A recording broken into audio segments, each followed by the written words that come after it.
পৃথিবীর ভোজ তিনি ভার তিনি ধারণ করেন। হয়তো সেই ভার ভারাক্রান্ত ভগবানকে বাদ দিয়ে যা কিছু আছে। তো এইভাবে বিনাশাস্য দুষ্কৃতম ধর্ম সংস্থাপনার্থায় সম্ভবামি যুগে, এবং তিনি ধর্মকে সংস্থাপন করেন। যে ধর্মের আধারে, যে ধর্মকে ধারণ করে ধর্মের সাহায্যে আমরা এই জীবনকে, এই জনমকে সফল করতে পারব। ধর্মকে ধারণ করে, ধর্মকে গ্রহণ করে ধর্ম দেখা যাবে না, অনুভব হবে। ধর্মকে ধারণ করতে হয়, ধর্মকে গ্রহণ করতে হয়।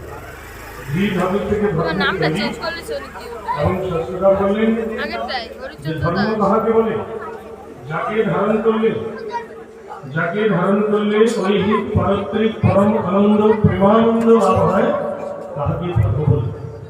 যাকে ধারণ করলে এই জগৎ সেই জগৎ, সে ভগবানকে বলা হয় লীলা পুরুষোত্তম।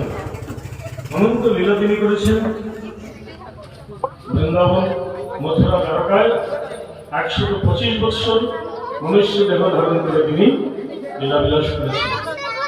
সেই লীলা হচ্ছে জীব উদ্ধারের লীলা। ভগবান নিষেধ থাকেন পরিক্রমের সর্বনাম বিনাশায় শ্রীকৃষ্ণম ধর্ম সংস্থাপনার্থায় সম্ভবামি যুগে। তেমন পরিস্থিতি হয়তো তিনি আসেন, কিন্তু এসে তিনি কি করেন? ভক্তজনকে উদ্ধার করেন। দুষ্কৃতিকারী যারা কৃষ্ণের খেলা সর্বোত্তম নরলীলা